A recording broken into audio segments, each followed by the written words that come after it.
The traditional owners of this country are the Kaurna people of the Adelaide Plains. The Kaurna have a long and rich association with this land, a connection that has gained worldwide recognition due to a thriving international art scene and a recognition that the living cultural knowledge of Kaurna elders enriches our collective society for the benefit of all Australians. South Australia was not considered to be terra nullius under the South Australian Act of 1834. Unfortunately, this recognition of Aboriginal rights didn't protect the Kaurna from having their land sold by the South Australian Company. Sir Robert Torrens Jr. was a land speculator who purchased 140 acres near the newly founded township of Mitcham in 1853 and commissioned Torrens House.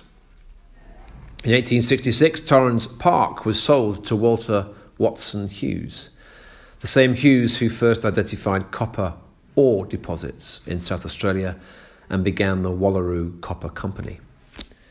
Hughes used his wealth to expand Torrens House and the accompanying pastoral lands, increasing the land parcel to over 280 acres.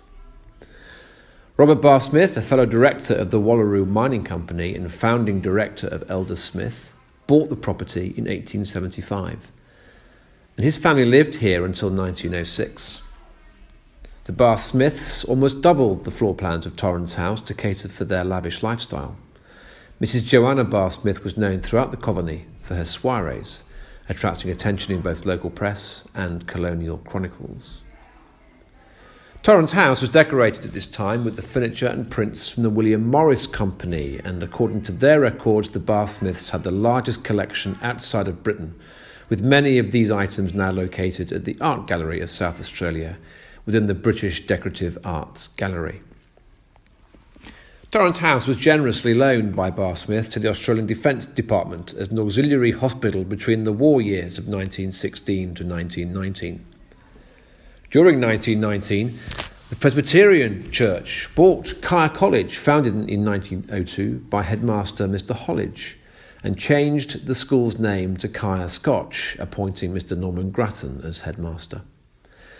Mr. David Sayes gives credit to Mrs. Grattan for Scotch College's current location in Torrens Park. While shopping at a local butcher shop, Mrs. Grattan heard workers from the estate discussing a rumour that Mrs. Barr Smith was selling Torrens Park. Mr. and Mrs. Grattan then approached their Presbyterian minister at Mitcham and set into motion the quest to buy Torrens House. An appeal was raised by the Presbyterian Church to create a memorial to the sons of Scotland and Kaya old scholars who had fallen in the Great War.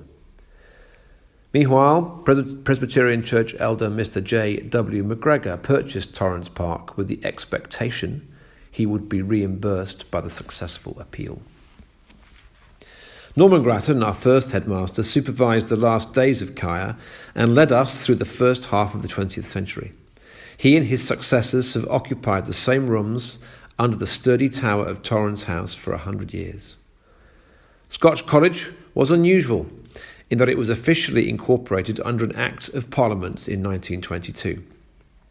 Mr. Grattan wrote, "Scotch College Adelaide is founded for the purpose of providing education for boys of Scotch parentage and descent in South Australia, and such other boys as shall be admitted to the college, and of providing religious instruction for its scholars according to the religious belief of the Presbyterian Church of Australia."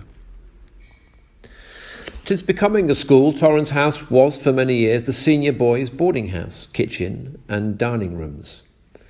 The indefatigable Mr. Peter Reid was housemaster of the senior boarders and occupied a unit under the tower for many years, surrounded by his charges. The open veranda on the western side of the house served as a sleep-out for senior boys who saw the rigours of sleeping behind a canvas blind as a rite of passage. Kelly's Colony, a scruffy but much-loved senior students' retreat, was located where the restored drawing room is now situated. Some old scholars have likened the room's appearance before restoration to a farmer's tractor shed. The Scotch Foundation Office and Archives collection filled the available spaces at the periphery.